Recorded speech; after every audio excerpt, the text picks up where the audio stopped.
tilting towards the goal. They're looking to test out that goalkeeper Barros.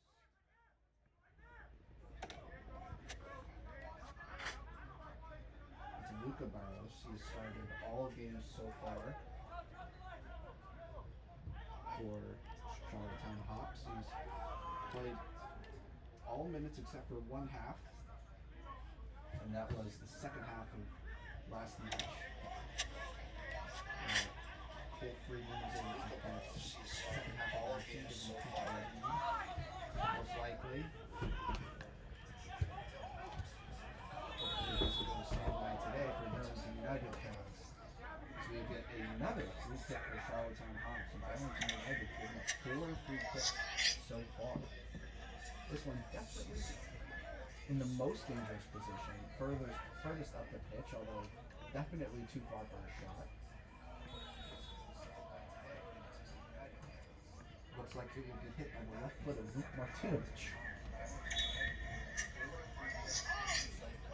In swinging cross, high towards the back post. Keeper stays, headed goalwards. No one there to follow it up. It's Vernon who can clear it, but only temporarily. Martinovic in the same spot.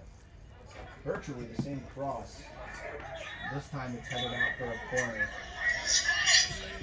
Referee says it's all ahead of Burlington. Back post. Keeper stays. Headed goalwards. Stayed on the line. There to follow it up. Vernon. Same spot. Virtually the same cross. This time it's headed out for a corner.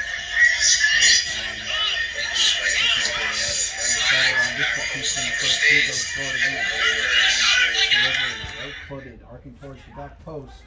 Headed back across. Dangerous spot. He's going to get their foot on it. DJ Fay shot wide.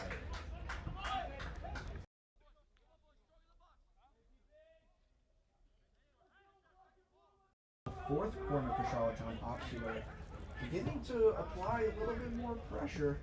Burlington United yet to break, but we're seeing a little bit of bending on the home defense. Man marking here in the box. A short so you're getting more. him now?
feedback After the short burst of energy, from?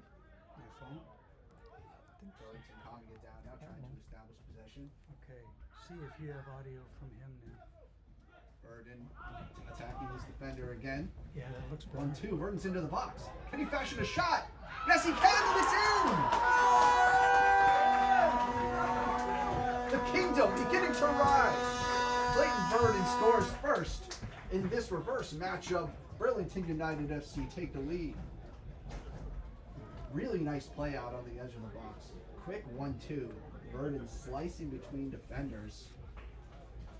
And finishes, I believe, right under the goalkeeper's legs. It's a very clean. You do it. It's a very clean passage of play from Burlington United, who, to That's be a honest, go have for not it. had the There. majority of the run of play so far. And about 20 minutes or so into this match, it's having quite a different feel from 5 days ago. Burlington United energized. But it's only the start.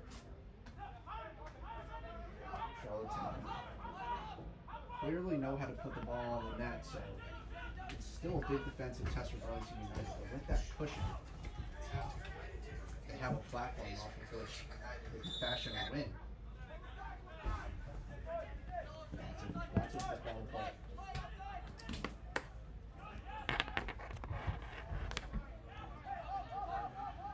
Defensive test for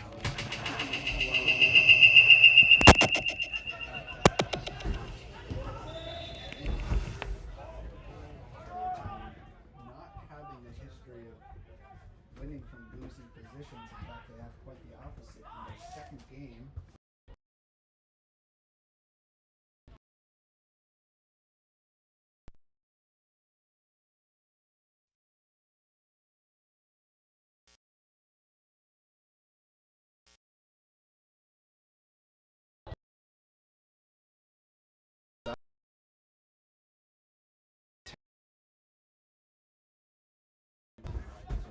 I would assume that they're still feeling confident in their ability.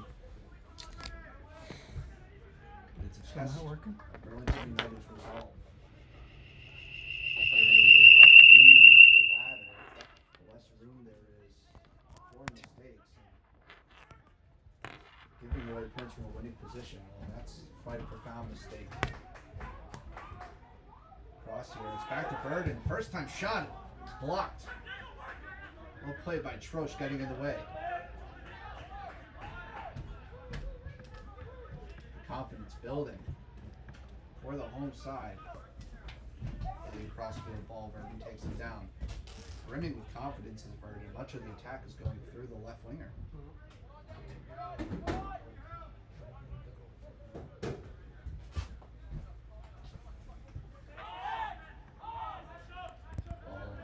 Coming all the way back to Miller, and he messes up his touch, has to clear it out wide. Is all good? Do we need to switch mics? That's what we're checking on. We're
Sorry, folks, if you can hear me, there's, I think, some level of technical difficulty that we're working through here.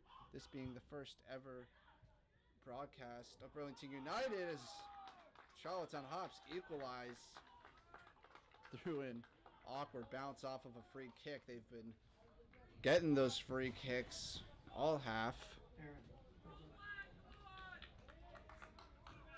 Which mic is working?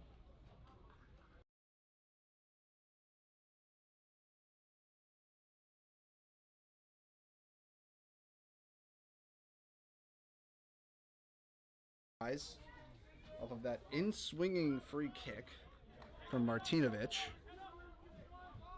And just like that, we're back on level terms.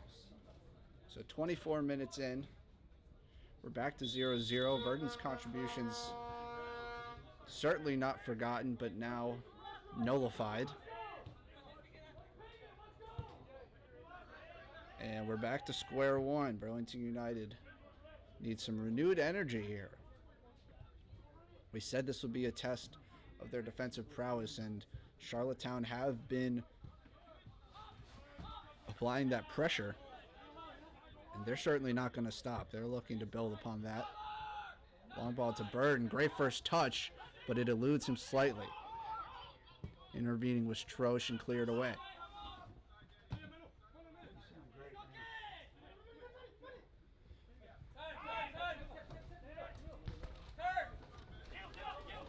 Burlington United.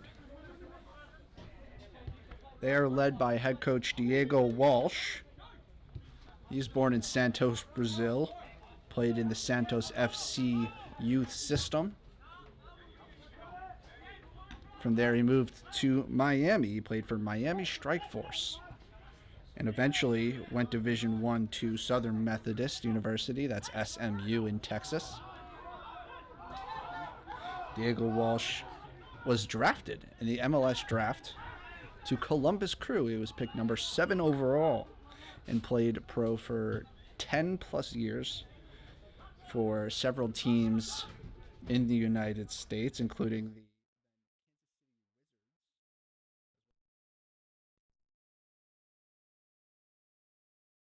for Adelaide United and Wellington Phoenix.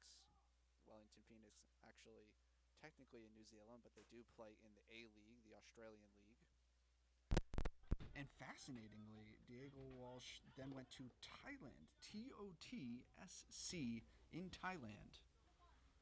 I hope in the future to have some time to talk with Coach Walsh, and I'm definitely going to inquire about the Thai League and the football culture, the soccer culture in Thailand, because that is not a country necessarily known for its soccer talent.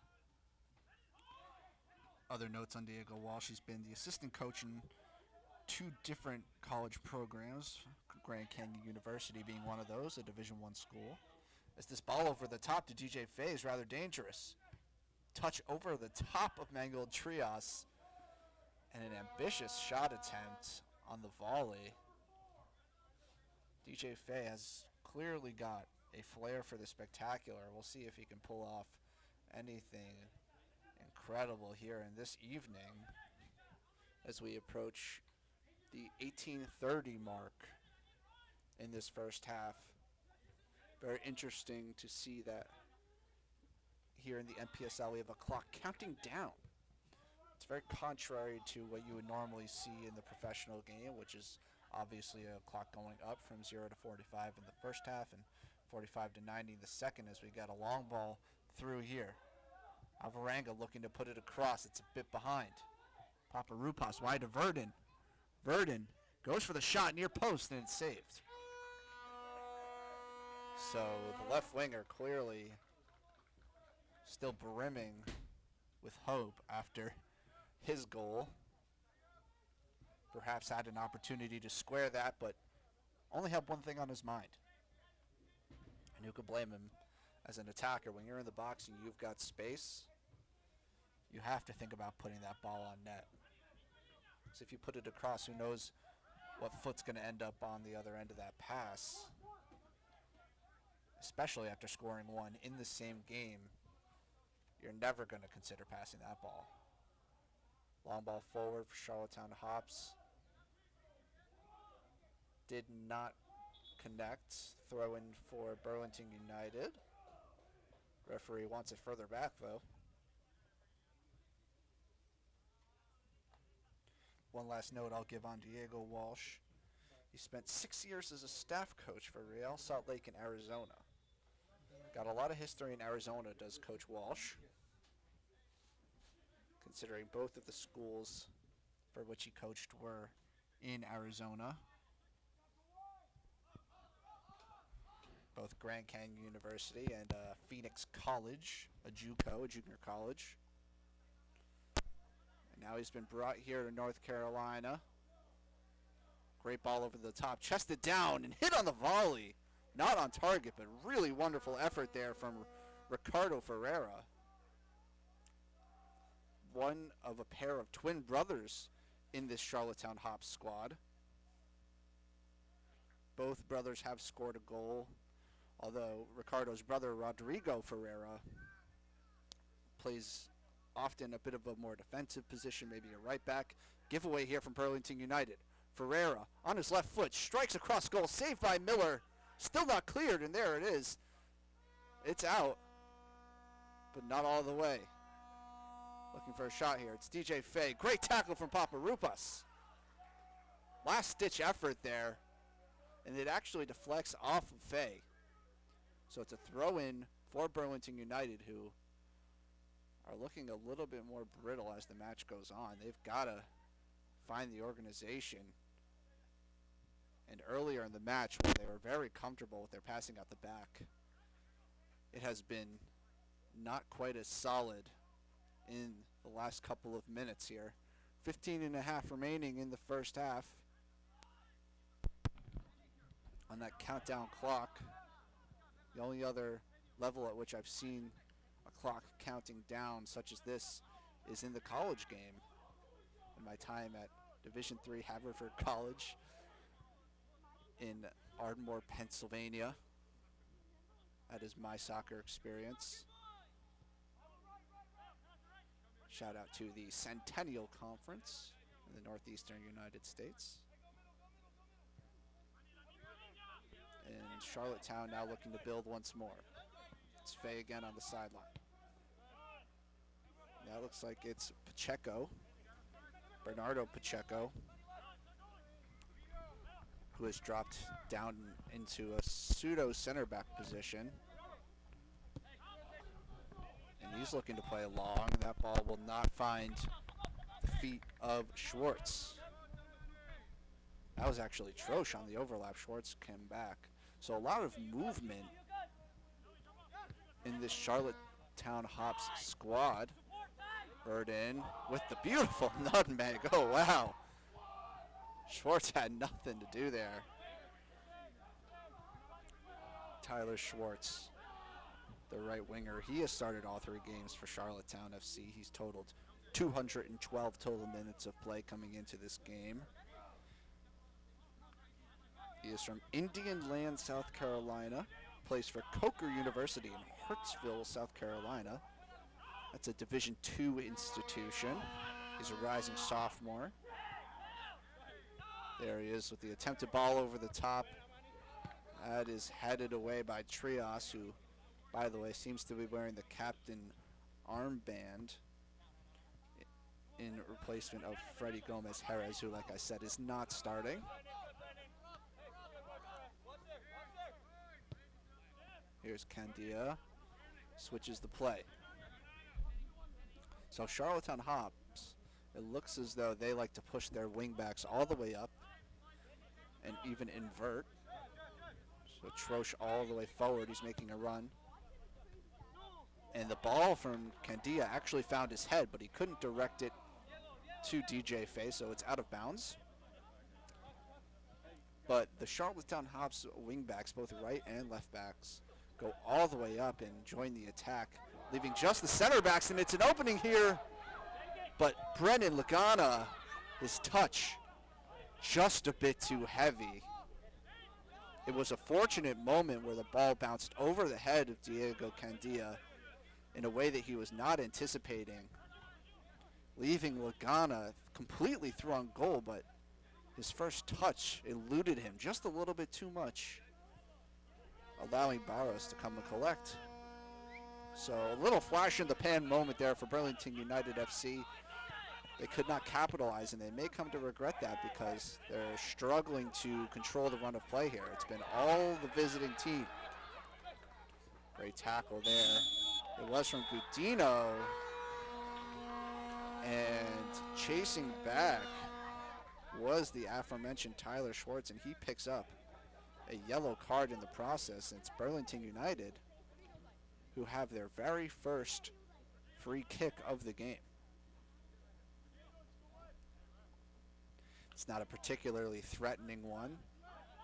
What it really does most is give both teams a breather as the referee writes Tyler Schwartz's name in the book. And this may be swung into the box. It's Gudino on the ball. Paparopas is there as well. And now he leaves Gudino to his own devices. Looks like the squad players are getting direction right now from Coach Walsh. And we have a stoppage here, folks. The head referee now talking with Charlottetown Hops coach and the fourth official.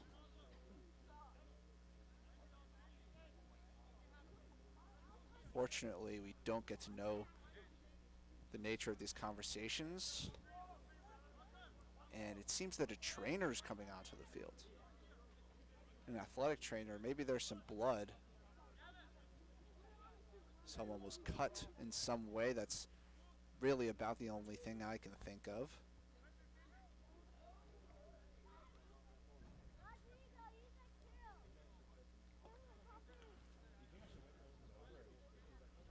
The stoppage continues. And it looks like maybe the trainer was just washing away some blood on the turf.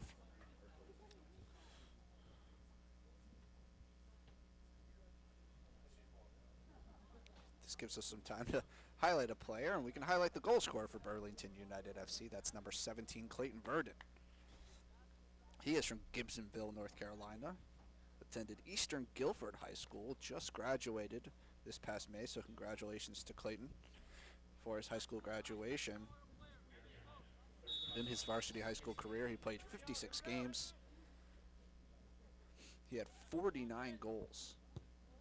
So he is a prolific goal scorer as that free kick is swung into the box and cleared away by Charlottetown. Can they counter? No, they cannot. But it will be a goal kick unless Barros keeps this in, which he does. So Clayton Verdon, in his 56 games of varsity high school, 49 goals, 11 assists. And of course, that's nearly high school play, and we're talking about a professional competition here. So the levels are a bit different. But goal scoring ability is goal scoring ability, and there's plenty you can learn about positioning and striking the ball, but there's a natural ability of goal scoring that you just can't teach. That innate composure, and you either have that or you don't. It appears that this youngster definitely has it. And we'll see where he goes for the rest of his career as Burlington United, of course, all about player development. We got a tussle here on the near side. Referee calls nothing. And left on the ground is Tyler Schwartz, who his name's come up quite a few times. And here's Verdon. He's driving into the middle, looking for a reverse ball, and it's cut out. Really nice idea. He was looking for Lagana in behind, but it was read perfectly by the center back, Jenkin. And now the pace has really picked up in this game. Both teams adding on just a touch of urgency in the latter stages of this half. Just under 8 minutes to go. And we'll see who can carry the momentum into the break. Burlington lose the ball there. I believe it's Vasconcelos who went down. And he's holding his arm. That's rather unusual. Referee did not give anything. It's just a throw-in. as more fans pile up along the sidelines. Again, as I mentioned, this is not the main stadium for Burlington United. That would normally be McPherson Stadium, which is just behind me. That's the home field of NC Fusion, actually. It's a very nice grass field. However, because there's an upcoming tournament for NC Fusion, they are not allowing Burlington United to use their main pitch, and so they've transitioned to this second field. It's a very nice turf surface in a quite large soccer facility. And I'll just say both sides are using the pitch well so far. Another long ball here for Charlottetown Hops. There to cut it out is Hurley. Shields it for a Burlington United throw-in. The coach on the visiting side, that's Mortiza Ibrahimi. He is an Iranian national. He played for the Iran U17, U19, and U23 squads, although he did not make a senior appearance for the national team. He did, however, play 15 years professionally in Iran for several different clubs. He also had some time as an assistant coach before he moved to Charlotte, North Carolina, and currently coaches for Charlotte Soccer Academy, CSA. That is the club that provides the home field for Charlottetown Hops. So I think there's more to just Coach Ibrahimi in that connection. You can also look at assistant coach Steve Gummer, who is the National Academy Director at CSA, so some deep ties to a very large youth academy. Charlotte, no small hub of talent, as I mentioned. Lots of quality players in the North Carolina area. Burlington United coming forwards here. Vasconcelos looking for Verdon, cut out well by Pacheco. Opportunity here. Nice feet into the box, strong tackle. That is Candia, but he gives it away. Shot there from Paparoupas, I believe, the left back, all the way in the center of the pitch outside the 18-yard box. Deflected out for a corner. So it's the first corner of the game for Burlington United. Charlottetown has had 4. Haven't been able to make good on any of those 4. Struggled to even get a shot on target off of those set pieces, even though they did score off of a free kick. Now we can see how Burlington United lines up. Group towards the back post. Ball comes short. Touch around from Vasconcelos, but he cannot. My apologies, that's Thompson. That's Diego Thompson, not Vasconcelos. Couldn't make anything happen. Now Charlottetown on the counter. Ball across the field. Nice first touch. Couldn't fashion a shot on the right foot, right into Miller's arms. We're going quick here, folks. Miller with a nice distribution. Now at the feet of Gudino, and he's going to slow it down. 4 minutes left in this first half. Who can strike just before the clock goes all the way down to 0? Will we head into halftime tied at 1? Or is there a little bit more story to be told in the opening 45 minutes? Losing the ball is Gudino. But Charlottetown Hops careless. Regrouping now is the home side. Here's Paparoupas. Some nice moves. Shakes his defender. But still nothing much developing in the attacking half here for Burlington United. Gudino. Here's Verdon. He's really been the outlet for all kind of attacking opportunities. He didn't look particularly determined to make something happen there. Ball back to Verdon, and he's offside. So a tough mental mistake there from the youngster, who has garnered plenty of spotlight here. Out on the right wing, Vasconcelos hasn't had as many opportunities to make something happen. And I think from a Burlington United perspective, you'd love to see those attackers intertwine a little bit more, see if they can play together. link up the play just a bit. It's been rather individual. And Lagana really hasn't gotten into the game much at all. The apparent fulcrum of your attacking, your center forward. And I've rarely had to say his name. And I think you can give part of that credit to the defending of Charlottetown Hops. They've been incredibly solid in the back. Center back pairing of Kendia and Jenkin, covered by the ever-present Pacheco, who is seemingly everywhere. This will get another long ball here, and chasing is Lagana, but he's not going to get on the back of that. We're into the final 2 minutes of the first half here, folks. Score is 1-1. Burlington United scored through Clayton Verdon about 20 or so minutes into this first half, and then not too much later, Charlottetown Hops finding the equalizer off of a free kick from outside the box taken by Vuk Martinovic.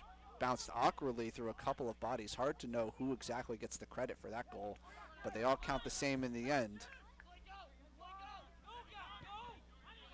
1 minute left in the half here, if the clock I'm using is official. Charlottetown not pressing yet.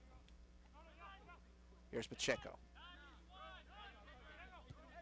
So Pacheco dropping between the center backs is something you should expect to see a lot from the Charlottetown Hops FC squad. Makes it look like a 3-back formation when in reality it's not. It's a 4-back. Long diagonal ball here. It lands at the feet of Ferreira. He shoots and it's in! Ricardo Ferreira gives Charlottetown FC the lead with seconds left on this clock in the first half. Wow. Well, that's going to change the halftime talk of both coaches quite a bit. Diego Welsh thought he was working with more or less a clean slate coming into the latter 45 minutes. Instead, it will be a deficit that Burlington United FC will have to overcome. A mountain to climb. It's just one goal, but the way the flow of play has gone so far for Burlington United, they're going to have to make some changes in order to test the goalkeeper Barros more than they did here in the opening half. Meanwhile, Charlottetown finally have something to show for their early dominance. They haven't had quite as much in the past 10 or so minutes, but that doesn't mean that the scoreline is unfair. I think it reflects the way that this game has gone relatively well as Ferreira wins a free kick.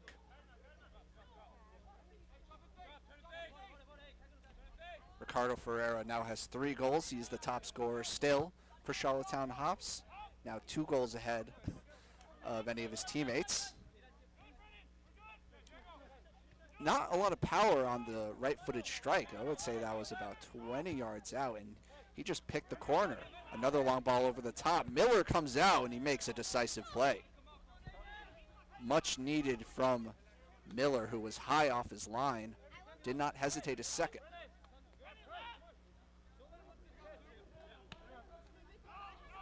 Down on the floor is Tyler Schwartz. Does not get a call. Frustrated with the ref and is slow to get up.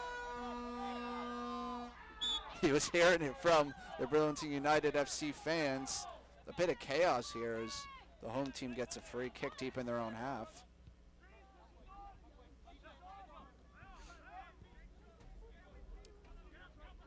Ricardo Ferreira providing the difference so far for Charlottetown Hops with a precision strike. Like I said, not much pace on the hit, but it was perfectly placed in that bottom right-hand corner as the clock I've been referencing has now gone down to 0, but clearly that's not official.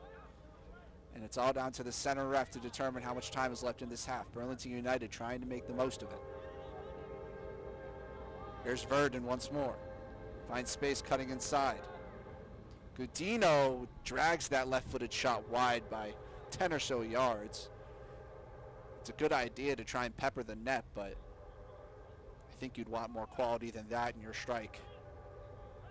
Bit of a snapshot there from Gudino Didn't really set his feet, just swung the foot.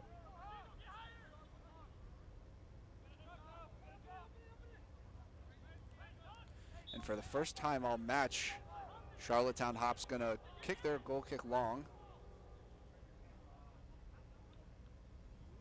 Headed on.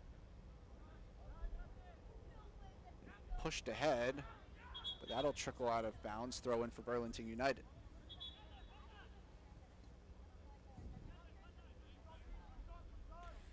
Maybe in the second half we might get an appearance from the captain, Freddy Gomez Jerez. Hopefully I'm pronouncing that correctly, but the usual captain of the squad might provide some necessary stability and industry to this squad that, of course, is still gelling. I mean, it's only the 4th game, and Coach Walsh, I'm sure, is only just figuring out his best 11 as the referee does blow the whistle to bring the first half to a conclusion. The score is 2-1 to Charlottetown Hops, who have come from behind to take a lead. And we will take a break for maybe 10 or so minutes during this halftime period and return to you with second half coverage of Burlington United FC versus Charlottetown Hops here in Brown Summit, North Carolina. See you soon.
Good evening, soccer fans, and welcome back to Bryan Park here in Brown Summit, North Carolina, home of Burlington United FC. They are facing off against, I guess you could call them somewhat local rivals, Charlottetown Hops FC. It's the reverse fixture of a match that occurred just 5 days ago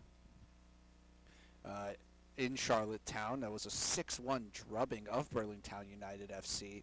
Not on the favorable end of a large scoreline there. However, it's much closer right now. It's 2-1 in favor of Charlottetown. Unfortunately, Burlington United relinquished an early lead that they acquired through Clayton Verdon, the young left winger who has yet to even enter college. He just graduated from high school. However, some important tactical notes to take into consideration when beginning this second half, these last 45 minutes of play where Burlington United will fight to reverse the scoreline and take home their first official win in club history. So, on the offensive side of the ball, through the attack, let's talk about possession and movement of the ball. So, in their own defending third and in the midfield, possession has been rather clean. The passing has been nice. They've been able to find their teammates really well. However, moving into the final third, it's been somewhat frantic. They haven't been able to slow it down and really find the right gaps to attack, except on, the goal by Verdon. There's been a lot of short chips attempted over the top, but that's very difficult to do when the back line is already on their own 18-yard box. There's very little space in which to operate between the back line and the goalkeeper. What you want to try and do is maybe connect your players a little bit, search the back line, find the weaknesses, and attack once you get them to commit one way or another. And, make some clever runs in behind. They haven't really been able to find the nuance in their attack once they get forward. They kind of get a little bit too excited and play the first ball that they see, even if it's not necessarily the best option. In terms of defensively, it's been a big challenge trying to handle the overload that Charlottetown Hops FC has created by bringing both of their wingbacks forward. That shift where the center backs drop back and Pacheco drops back as sort of a third center back, creating a 3-back look in what is really a 4-back formation, allows those wingbacks to get forward, and there's no one really designated to mark those wingbacks when they make those on the defensive end for Burlington United. So they've got to come up with a strategy to make sure that those players are marked to prevent those attacking overloads. And further, a lot of long balls over the top from Charlottetown Hops FC. And it's important for all of the defenders for Burlington United to be sort of half on. So instead of squarely facing the opponent's net, to sort of be facing the sideline, and what that does is it allows you to turn and run back towards your own goal when the other team plays that ball over the top. It might also be smart for Burlington United to sort of back off a little bit with their back line to prevent that ball from being able to get over their heads, because it's been a few times now where it's created some dangerous opportunities. Even though the goal came from a set piece, there's been a lot of dangerous attacking moments that have been caused by a center back playing that ball over the top. So if you want to prevent those explosive opportunities from a Burlington United perspective, you just want to eliminate that space between the back line and goalkeeper. It's sort of similar to what I was discussing with the Charlottetown Hops, where they're preventing Burlington United from chipping that ball over the top by closing down that space between the goalkeeper and the back line. So lots to talk about here, lots of tactical ideas that may or may not be put into place. Of course, I don't have the opportunity to speak with head coach Diego Walsh. I only have the opportunity to share my own ideas based on what I've seen throughout the first 45 minutes. But one thing's for sure, there's a lot of attacking talent here on both sides of the ball, and a lot of players to watch. I'm actually going to highlight the current captain on the pitch for Burlington United FC, and that is center back number 22, Manuel Trias. Manuel Trias has started all 3 games so far for Burlington United FC, and now all 4 games as we talk about this current matchup. He's played every single minute. Very few players on this Burlington United FC roster have done so. The only other player actually, according to my records, that has logged every minute up until this game was Jackson Marshall. That center midfielder, number 20, has not made an appearance in this game, so that leaves only Manuel Trias to have played every minute so far. He is from Maracay, Venezuela. He played for Aragua FC in Venezuela from 2016 to 2023. Very interestingly, actually, that club, Aragua FC, was relegated to the 2nd division in Venezuela, and then after that relegation, decided to take a hiatus as a club. They weren't going to compete. They made this decision in March 2023 that they were not going to do the 2024-25 season in Venezuela, which provided an opportunity for Manuel Trias. That's when he decided to come to the United States to play, and led him here to Burlington United FC, where he has been a fixture in the back line. And now Aragua FC has resumed their play as a club. They are in the 2nd division in Venezuela. They're currently 4th after 9 matches. However, they're missing a key player, Manuel Trias, who Burlington United FC has utilized to the fullest extent.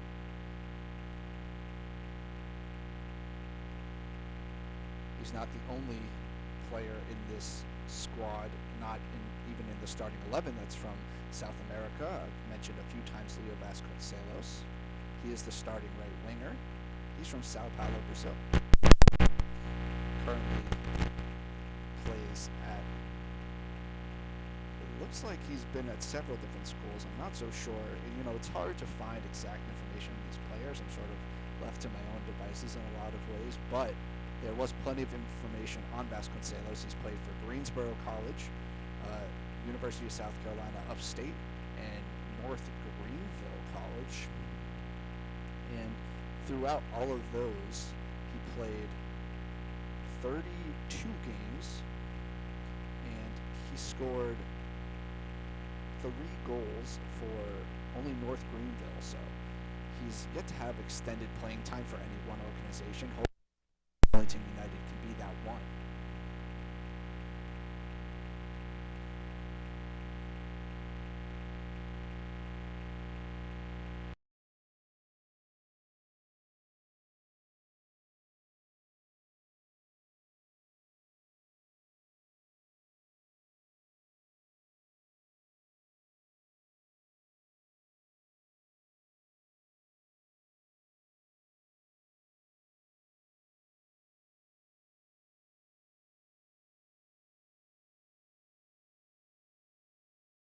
Just on my eye and observing the players on the pitch.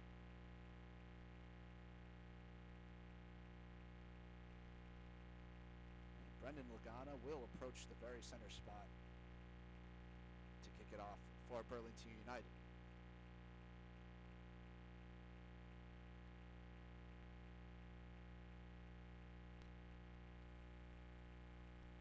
Referee having his checks. Gives thumbs up to both of his linesmen. Folks, we are underway. The second 45 minutes of the Burlington United Charlottetown Hops rematch. Can Burlington United turn it around and secure their first club history? Long ball here right off the bat from Hurley. It will find Verdon, who once again is the target of all attacking moves so far. Lagana trying to find space in the box, but he's tackled well by James Jenkins. Jenkins, who I mentioned in the first half, had some minutes at striker. He's perhaps a true utility player for Charlottetown. Burlington controlling the play here in the opening minutes. Alvarenga with space here on the right side. Nothing going for him, and United will switch it back. Alvarenga one of several players on this roster to play for Lenoir Rhine University. About 5 or 6 Lenoir Rhine players on this squad. And in the starting 11 specifically, there are no other Lenoir Rhine players at the moment. However, I'll take a second to name the other Lenoir Rhine players. That is Jackson Marshall. You also have Samuel Metzger. And you have backup goalkeeper John Patno. Perhaps a bit tough to call him the backup. He does have 2 starts. However, he's been usurped by Aiden Miller for the time being. We'll see what happens. Chip opportunity for Charlottetown Hops, just over. Wow. So Charlottetown moving forward with quickness, and we're going to see who that was. It was number 13. That is Lloyd, more specifically Brady Lloyd, trying the left-footed chip on Miller, who did come out, but couldn't get it down in time. If I were Burlington United, I would take that as a warning sign.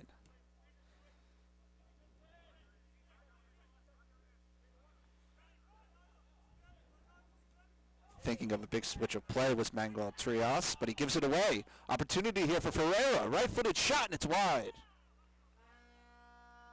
So some carelessness in the back from Burlington United. Uncharacteristic mistake from Trias. Thankfully, the home side didn't have to pay for that mistake. Ferreira might be hoping he at least hit the target on that attempt, because you do not get many free shots like that one.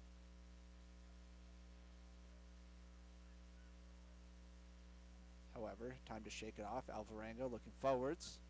Pass is cut out by Martinovic, and here he comes. Out wide, it's Lloyd, who did not get much action in the first half. Martinovic, ball across, and it's cleared away. Some crisp attacking play here down the left wing for Charlottetown Hops, but just could not find the final pass. So it's a throw-in for the visitors on this near side. Taken quickly.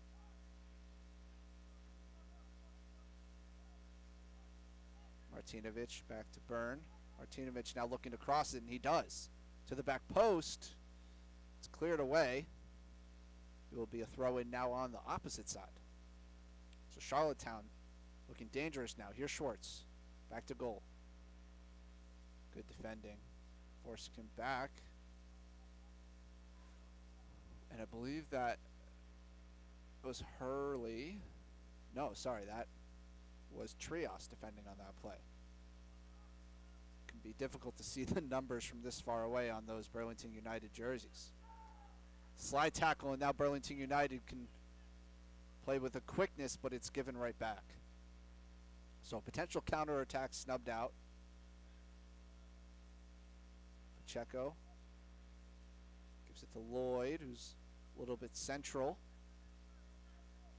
Looks like Lloyd is occupying a central spot in the pitch so that the left back Martinovic can bomb forwards.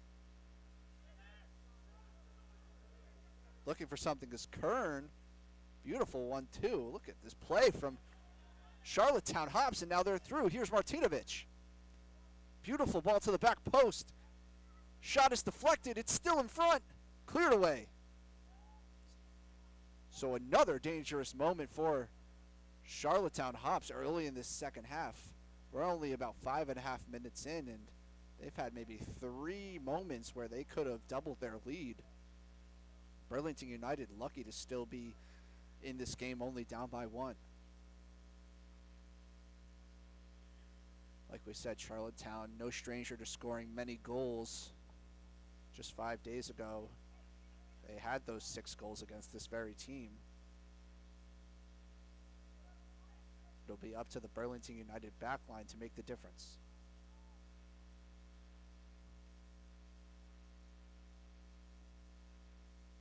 Burlington United now with possession. They do a good job whenever they've got the ball at their feet of slowing down the play and getting into their comfortable positions. It's just progressing to the final third and turning their possession into shots on goal. That's where the difficulties are coming right now. And if you're a Burlington United FC fan, you have to wonder what changes they may make in order to increase their attacking prowess. Alvarenga with the ball into the middle. Valverde finds Brendan Logano, passes it out wide. Verdon looking to feed Paparoupas into the box, but did not connect there. Better ideas, though. Better ideas from Burlington United FC. I think a lot of the disconnect you're seeing here from these players is just gelling as a group, learning about your teammates, understanding their tendencies. That takes time. There's nothing that can replace the time. Ball over the top now is dangerous. Ferreira had an opportunity, but the sliding Hurley intervenes. Crucial tackle there, as no one else was between Ferreira and the goal but Dan Hurley.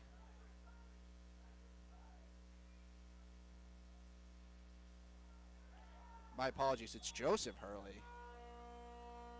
And a free kick in a dangerous position for Burlington United. It looks like a yellow card to the center back, Candia. And just outside of the 18-yard box. Fortunate that it's not a penalty. Big opportunity here for the home side to level up the score. Still lots of discussion here with the referee. It seems like Charlottetown Hops not exactly pleased with the call.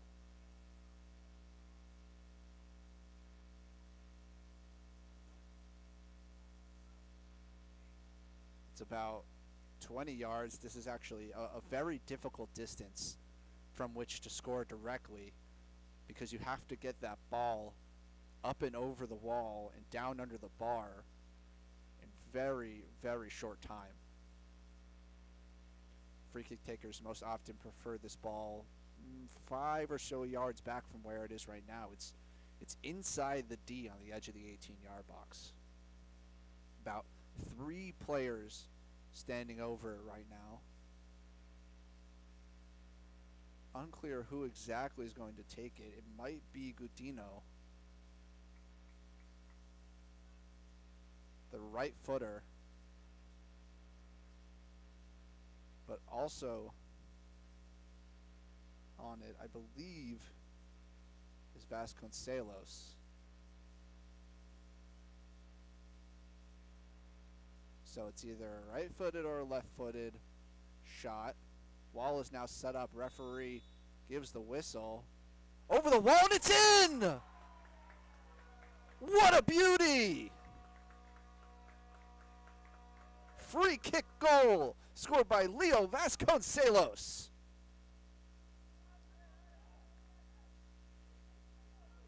Beautifully done. Perfectly placed over the wall, just underneath the bar, as I was describing. You can't ask for better placement than that. And in terms of converting your opportunities, it's absolute perfection for Burlington United FC, and they draw the score level at 2-2. So it's back to square one for both squads. It's a completely new game with about 35 minutes to go here. And Burlington United back on the attack. However, linesman flags for offsides on Clayton Verdon. Oh, my apologies. That's on Diego Thompson. Burlington United FC fans very unhappy with that call. But there's a newfound energy here at Bryant Park as the fans egg on their home side to potentially go on and grab a lead here. Thompson, Clayton Verdon trying to shield, but he forgets the ball. Clearance up to Ferreira. Man on his back. Nice tackle. Here's Thompson. Trying to slide Vasconcelos through, but it was cut out. As I mentioned in the halftime break, Vasconcelos from Sao Paulo, Brazil. He went to Western Alamance High School before attending 3 different colleges in North Carolina. Excuse me, actually one in South Carolina. As here comes Charlottetown. Attacking here is Lloyd. He's well defended. Alvarenga giving him no space. Martinovic strikes from distance, but it's blocked.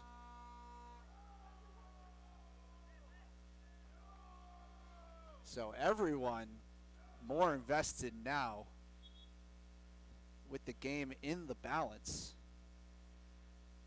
And it looks like we have a substitution for Burlington United FC. Out comes the striker, Brennan Lagana. So some new blood up top. We actually also have a substitution at the same time for Charlottetown Hops, also an attacker. Well, actually, it seems like an attacker is coming out in DJ Fay, but a center back has come into the game. As soon as I can get a view of these players' numbers, I'll be able to report who they are. Okay. So for Burlington United, it is Arden. Oh, my apologies. It's number 6. Who I have on the roster here is Paul Stewart.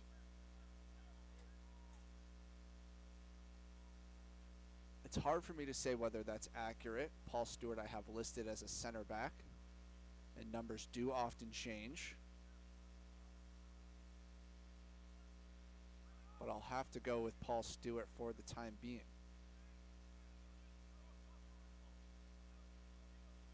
Here's Candia. Pass is cut out. Burlington United pressing with energy here. Some space here on the right wing. Beautiful ball. That was played to Diego Thompson. What can he do on the right wing? Cuts inside. Lost in the midfield by Vasconcelos. Charlottetown are away. Pereira. Big cross-field ball. Not on target. And it looks like I can now confirm the name for Charlottetown Hops is number 4, Josh Zalaki. He is normally a player on the right side of defense. He did score a goal in the reverse fixture as a substitute. Came in and played 27 minutes off the bench.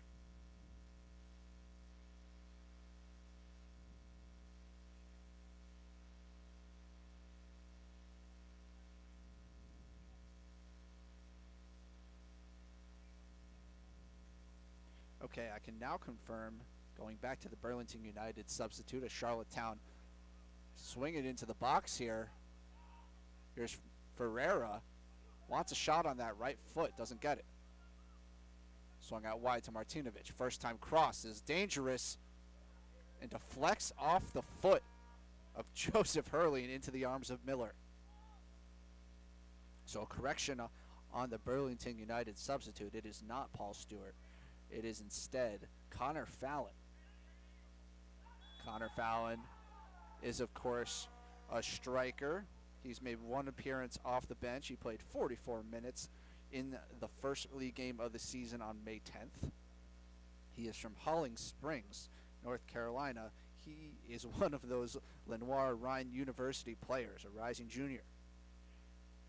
Lenoir Rhine plays in the South Atlantic Conference. They had an 8-8-1 season in 2024. Of course, college soccer plays in the fall. They lost in the conference championship to Limestone. So not a bad season for Lenoir Rhine, 8-8-1, but making it to the conference championship. For Lenoir Rhine, Connor Fallon played 7 games, started 1, logged 158 minutes.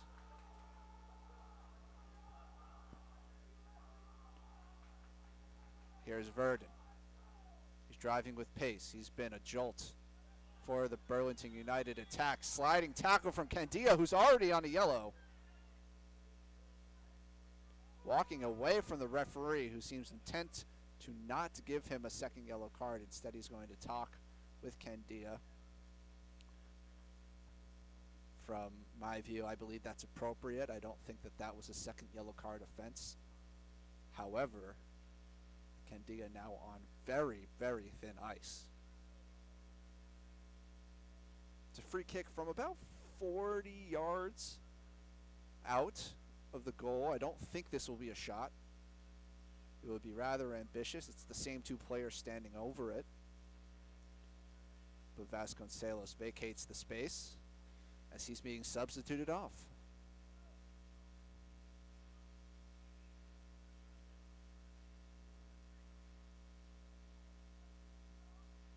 Into the game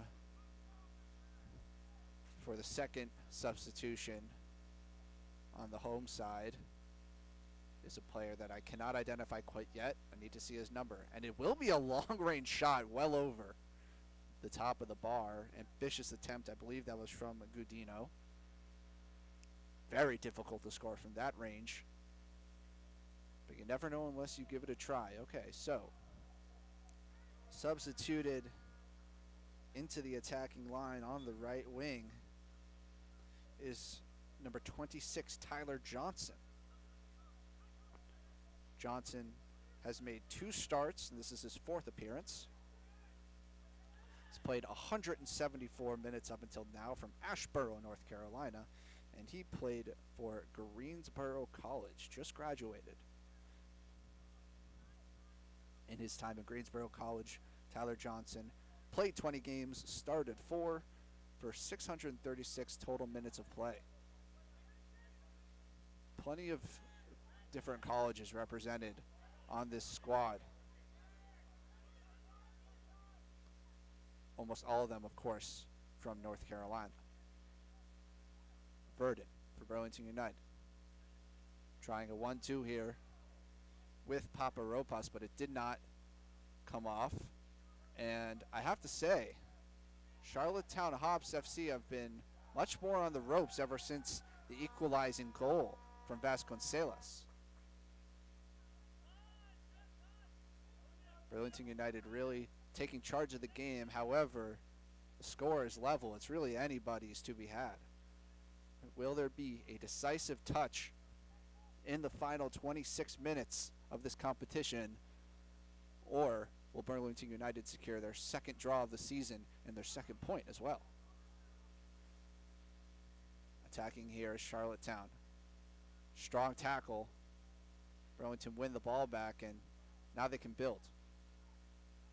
I think from a Burlington United perspective, although of course you're hungry for the first win of the season, the first win in club history, considering where you're at the table, chance for Charlottetown, shot is blocked, and it actually goes off of the Charlottetown Hops player. I believe that is the right back Troche, and it will be a goal kick.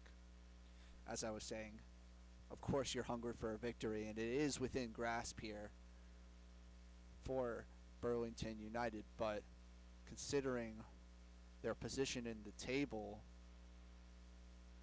and even just the result of the reverse fixture, which again was 6-1, not in their favor, you would have to be content with a draw. And I feel like that's a sign of growth if you can turn it around on a team like this, a team that has comfortably been mid-table for a couple years now in this MPSL Southeast Conference, I should say. That won't stop Burlington United from giving it their all to secure a victory here, and Charlottetown will, of course, be doing the same. It's early in the season. No one has any intent to settle on a draw.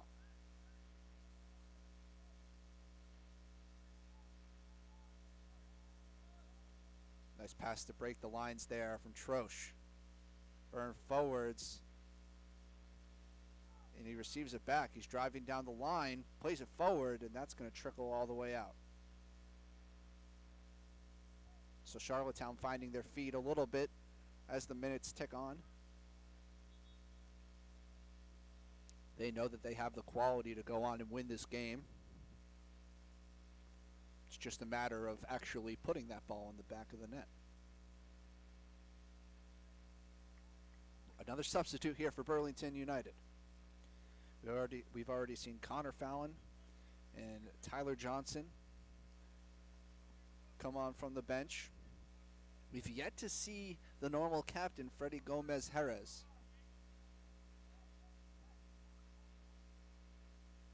And I will relay the information, of course, of that substitute as soon as I can.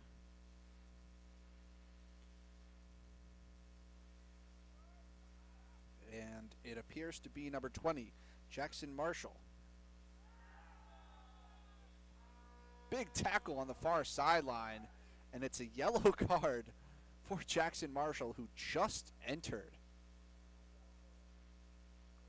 That's a yellow card probably within 30 seconds of being on the pitch. That's his third yellow card of the season. That, of course, does lead the Burlington United squad.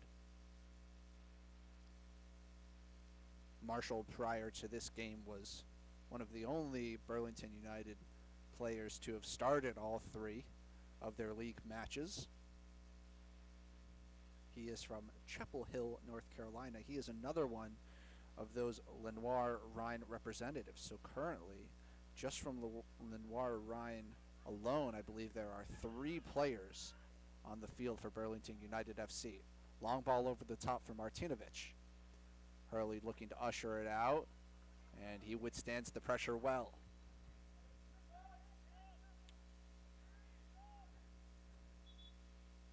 Jackson Marshall for Lenoir Rhine. He has played 8 games in his freshman season. He started 2 of those, and he played 228 minutes.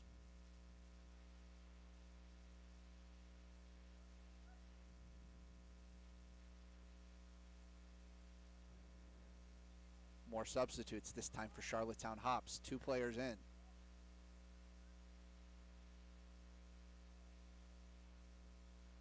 One player in defense and another in attack. Both on the right side. So a new right side for Charlottetown Hops. All over the top for Fallon, did not land. It's Schwartz in the middle. James Jankin taking his time. Charlottetown looking to control the pace of play here. Out wide right to the defensive substitute, who I've been unable to identify as of yet. Charlottetown now looking over the top. It's Martinovic, who's been a common target and well cut out by Alvarenga, who seems to have a cramp.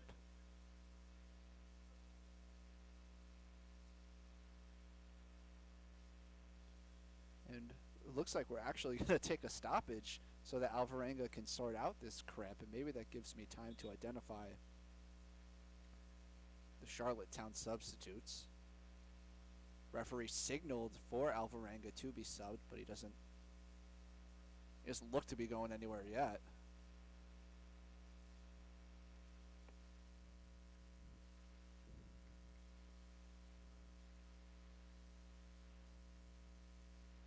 One of the substitutes for Charlottetown Hops, the defensive substitute, is number 5, Logan Grosso.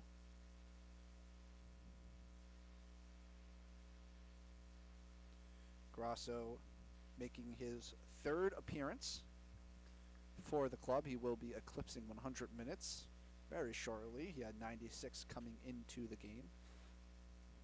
He is from Charlotte, went to Bradford Prep High School, where he played 64 games as a varsity player, 32 goals, 23 assists. That is extremely impressive. That's 55 goal contributions in 64 games played. Off comes Alvarenga. It's official now.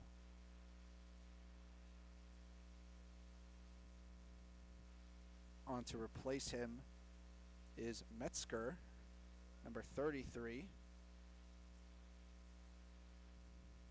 So it is somewhat of a like-for-like Lenoir Rhine replacement.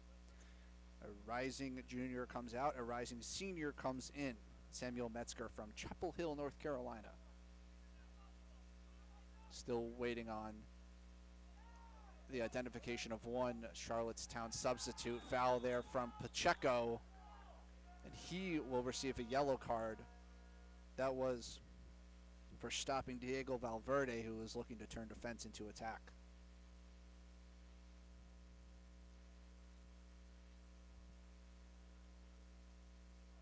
A very smart tactical foul from Pacheco, because Burlington United were looking to expose the space left by Charlottetown when their left back and right back come forwards. You can only cover so much space when you vacate both of the wings.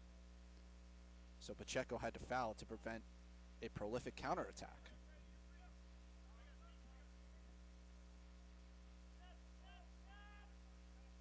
And I'm looking at the substitutes again and wondering if maybe it was indeed Metzger. It's hard to say. Clearance there from Miller. Does find the foot of Paparoupas, and he can't quite go around the defender. Cover so much space. I believe vacate the both correction of the wings. Here is it was not Metzger who was substituted. So Pacheco had to foul to prevent Will Clark, a prolific counterattack. He made one start. It was in the reverse fixture in the 23rd. He played all 90 minutes.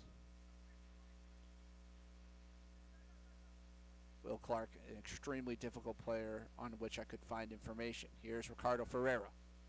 Looking to cut between a pair of defenders, can't do it. However, Charlottetown hops, keeping the pressure. Burlington United can't clear their lines. Here's Ferreira. Great save, Miller. Huge deflection, diving to his left, preventing a sure goal that would have nestled into the bottom right corner. Instead, it's a throw-in for Charlottetown, who cross it back in, no one there. Ferreira will eventually collect. Deflected out by Clark for a throw-in, but Charlottetown looking increasingly dangerous. Looking to cut between a pair of defenders, can't do it. 15 minutes or so. However, Charlotte's score is still 2-2. Burlington United's attack has been stunted. They haven't been able to get out of their own half. Pressure here from Fallon, the substitute, showing his energy, but he's all alone there on that press.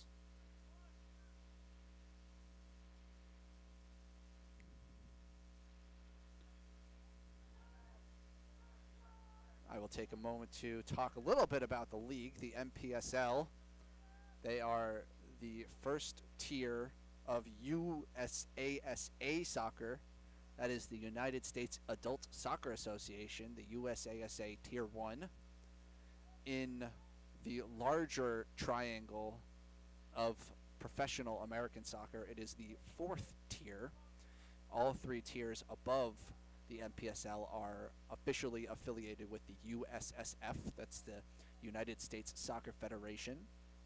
Of course, the first tier is the MLS. And the second tier, as Charlottetown connect nicely over on the right side of the field, the far side. Eventually does come to Miller, and we have a Burlington United player down. Referee's going to stop play for that. So in the top tier of American soccer, we have the MLS alone. The tier just below that, tier 2, is comprised solely of the USL Championship. And tier 3 actually has 3 leagues. And those 3 leagues are the USL League 1, so the second tier of the USL specifically, as we get a substitute on the pitch for Burlington United. We will get that name and number shortly. The other 2 teams in the third tier of American professional soccer are MLS Next and the NISA, the National Independent Soccer Association. So when you count all the leagues up, that puts 5 leagues above the NPSL. So in a sense, they are the 6th league but they are in the 4th tier. It's a very complicated and mixed up system for any of those familiar with American professional men's soccer. A lot of different leagues that aren't necessarily associated with each other. Those who follow will know, however, that the USL are looking to employ promotion and relegation. Strong press here from Burlington United, trying to make a turnover happen in the attacking third. Still bouncing around, and they call a foul on Burlington United.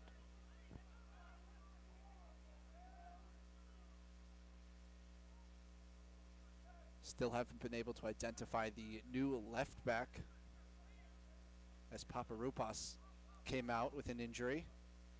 Hopefully he's able to recover for Burlington United's next match this Saturday on the 31st. Long ball over the top is to no one.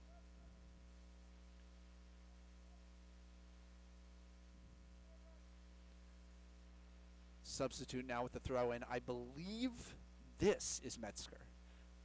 He's on the far side of the pitch, so it's hard to discern his number exactly. But based on my knowledge of the substitutes and the information I have here, it most likely is Metzger.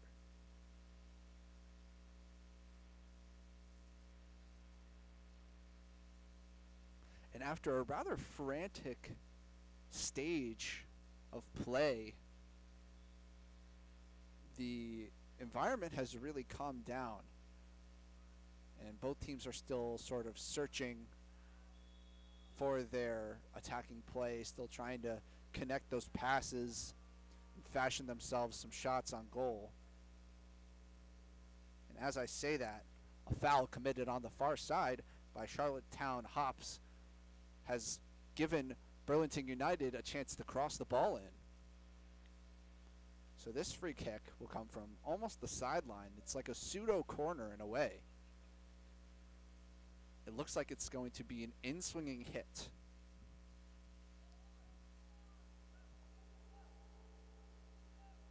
So we have 6 players here at the edge of the 18-yard box for Burlington United. Can they turn this into a winning moment? Cross comes in, right in the center, headed away. And now Charlottetown can break. Ball down the line, it's beautifully played. And now into the middle, but it's carelessly played by Charlottetown Hop. They still have possession, but the wind under their sails, the attacking threat, were gone, and now they're back. Ball on the right side. It's Schwartz. Shot is way over. No deflection, it's a goal kick. So, some misplaced passes in the midfield there prevented the counterattack of Charlottetown Hops to make it all the way to their opponent's goal. And the eventual shot that did come from the attack was off target, to say the least. Ball on the right side. They're gone, and now they're back. Charlottetown right side. With the ball. They're gone, and now they're back. We're approaching about the 10-minute mark on my unofficial clock. Score is still knotted at 2. Charlottetown have certainly looked the more dangerous.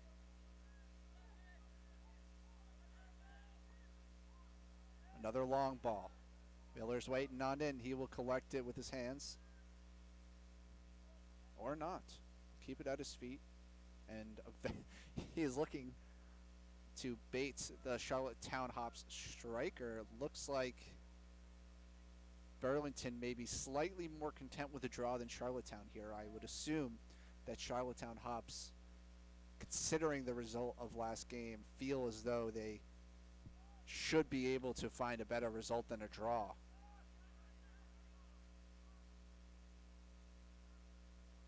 Sloppy header there from Trias. Gives the ball away. It's a throw in for Charlottetown Hops on the far side.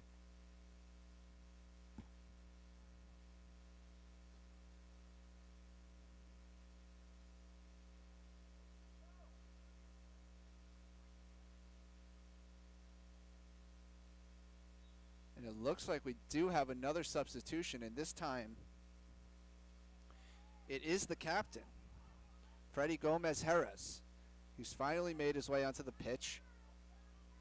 Will he be the difference maker in the closing stages of this match? Still hanging in the balance. It's there for the taking. Either side can secure a 3-2 victory if they can find the final goal of this match. Here comes Charlottetown. Lloyd poking it forward for Ferreira, but he was not on the same page. Charlottetown, prior to this fixture, were sitting 5th in the Southeast Conference. Got 1 win, 0 draws, and 2 losses. Their first match was a 2-0 loss to Hickory FC, who is currently 1st. And they've won all 3 of their matches. And as I discussed earlier, their second game was a devastating 2-1 loss to a last-minute winner in injury time. Cross was deflected from Martinovic, and so it will be a corner kick for Charlottetown. Charlottetown have been less than effective from their corners so far this game, but it looks like they're going right into the box. Left-footed delivery here. Flat into the near post. Good opportunity on the header. I believe that was Candia, but he just could not connect in the sweetest of ways. And I think I may have missed the substitution, because I think on the right wing, that's the other Ferreira brother now. It's Rodrigo Ferreira. So both Ferreiras on the pitch now. Rodrigo and Ricardo. Both of them play for Winthrop University. Volleyed cross into the back post. Not the worst of efforts. And Ricardo Ferreira will get on the end of it. Back to goal. Back to Martinovic. Good left foot of Martinovic for the cross. 1-2 in the middle of the pitch. Cut out. Jankin looking for a long pass. Doesn't do it. In the middle, it's Aiden Gummer, who was also subbed on for Charlottetown. Down the line now with space. Dangerous position. Well tackled. I believe that is Gomez Jerez. It's hard to tell from this angle. No, it is not. Gomez Jerez is pretty far up the pitch. These Burlington United FC numbers are very difficult to see, especially now that the sun has set. Dark blue numbers on a black jersey.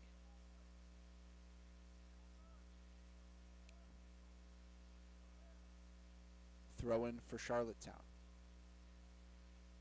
Looks like this might be a long throw. We have a center back coming all the way up.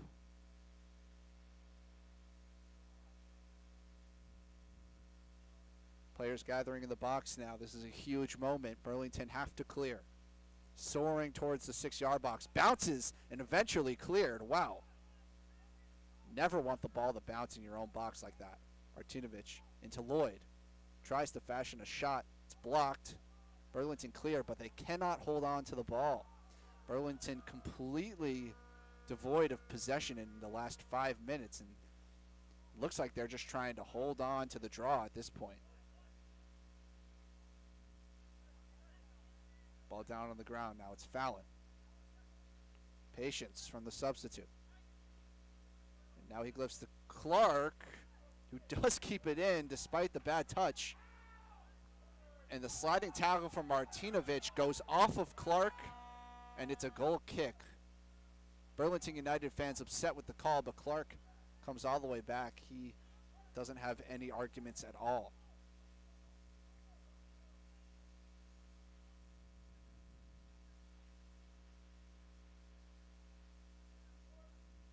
My apologies, that was not Fallon, that was Tyler Johnson who's on the right wing. Fallon down the middle. The front line currently Johnson on the right, Fallon in the middle, and the left winger, Clayton Verdon, who did score the first goal of this match. Just behind Fallon, it is Gomez Harris.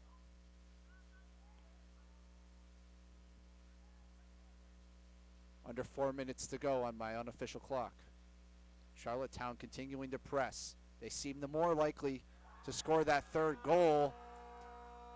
And an unnecessary sliding tackle from Rodrigo Ferreira. He picks up a yellow card as tensions beginning to rise a little bit between these two sides.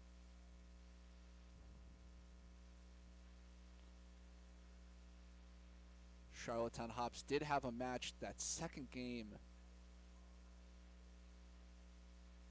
versus Greenville United.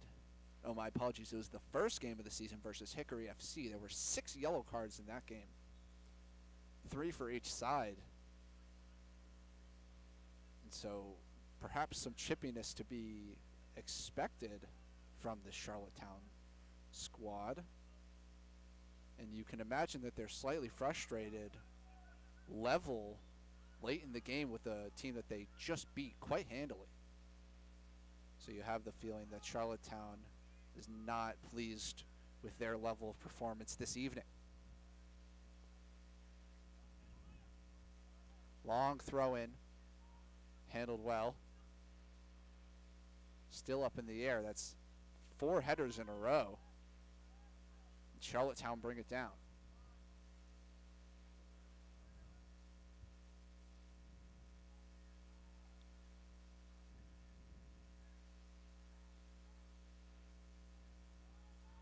Charlottetown finding danger in the box, cleared away.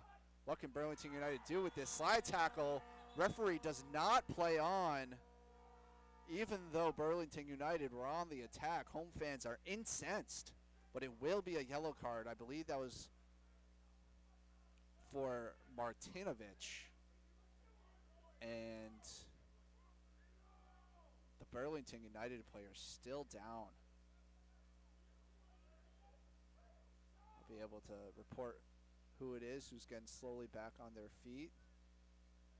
It is Gomez Jerez.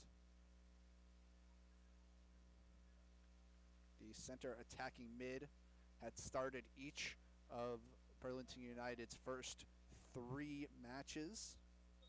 He started their previous game, played 56 minutes. He has played for Guilford College as well as Raleigh Rebels FC, a pro indoor team that competed in the soccer tournament, the 7-on-7 tournament that got lots of publicity here in North Carolina. Well turned by Tyler Johnson.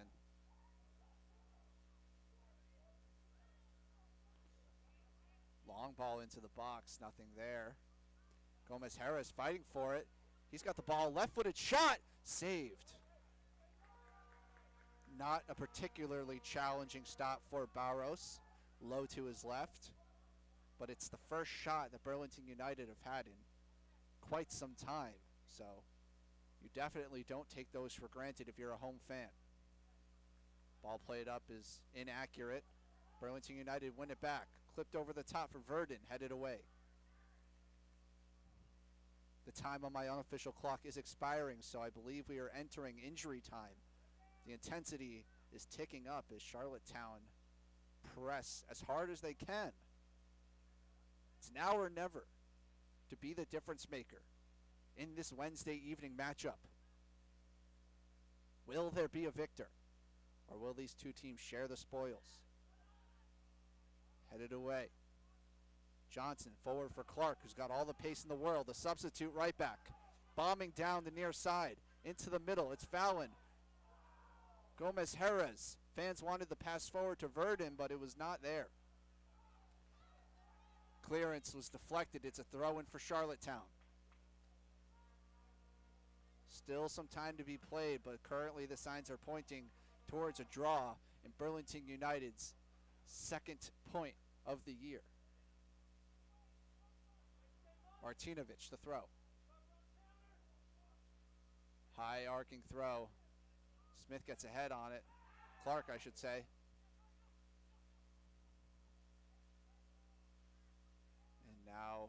Charlottetown playing out of it. Pacheco can't connect forwards. It's back and forth now.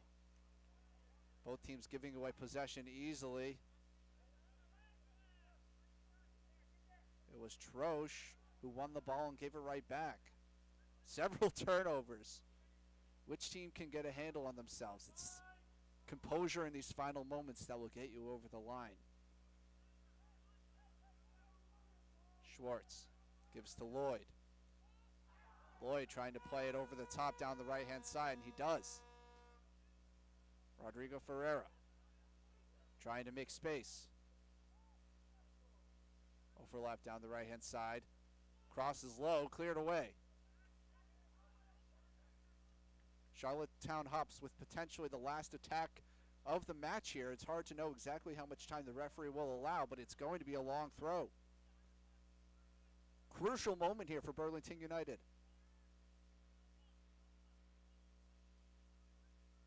Now's the time to give all you have on defense and get this cleared away. High arcing into the box. Header was won, and it's a penalty. A penalty kick given for Charlottetown Hops United. Charlottetown Hops FC, I should say. Charlottetown now with an opportunity to steal the points. Exactly how much time the referee will allow, but it's going to be a long throw. Flying header. Crucial moment here for Burlington United. Perhaps might have been Joseph Hurley, the center back. Now's the time to give all you have. Deemed that he used Charlottetown Hops with potentially the last of a Charlottetown Hops FC player, and now it will be Rodrigo Ferreira with the penalty kick to secure 3 important points for Charlottetown Hops early on in this MPSL League One season. In goal, it's Aiden Miller. Can he be the hero for Burlington United? Whistle is blown. And it's in. Rodrigo Ferreira scores for Charlottetown Hops from the spot in injury time to set the score at 3-2 in favor of the visitors. A devastating blow for Burlington United FC. Rodrigo Ferreira ripped away from them in the final with the penalty kick to secure 3 important points for Charlottetown Hops early on in this MPSL League One season. Remaining. In goal, it's Aiden Miller. 2 minutes. Can he be Hops FC player? And now it will be here at their home turf. And boy, is this a test of their resolve. Can they pull it together for this final stretch and do something magical, deliver some meaningful experiences to these home fans, just as stated in the club's mission? Burden wins the header. It's cleared up the field. Burlington United now throwing everything they have at this. There's no reason not to. But Charlottetown back on the ball. And in no rush is the substitute, number 18, Rafael Capella. Martinovic plays it long. Charlottetown now just trying to keep it away from their own goal. That's all they have to do. Handball given on the deflected clearance. Free kick for Burlington United. Maybe not just a throw in, doesn't matter. Joseph Hurley carrying the ball up. Charlottetown looking compact. Burden. Pass is taken away by Ferreira. Ferreira's got the pace to bring it down the line as well. Lots of pressure and eventually a foul given on Ferreira. And a yellow card given to Charlottetown Hops. I believe that's Gummer for delay of game. Hurley rockets it up towards Verdon. Referee gives the throw in for the home side. No time to waste. It's going to be a long throw. Metzger telling everyone to get in the box. Doesn't make it very far in the throw. And that will do it, folks. A wonderfully entertaining match, especially from the neutral perspective, but a hard loss to swallow for Burlington United FC. They were on the verge of taking a point from Charlottetown Hops, a team that beat them easily just 5 days ago, 6-1 scoreline. This time a much closer competition, 3-2. An invigorating game. To recap the scoring, the first goal scored by Clayton Verdon, the home team, went up 1-0 and then went down 2-1 after a loose free kick goal that originally came from the delivery of Vuk Martinovic, and then a right-footed strike in the second half from Ricardo Ferreira,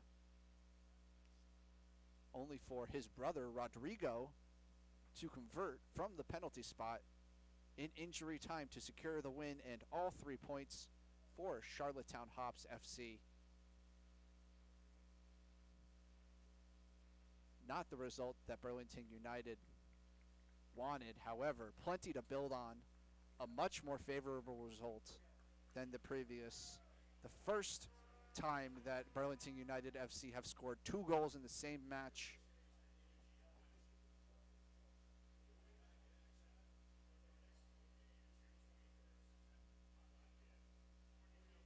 Clayton Verdon getting on the score sheet for Burlington United.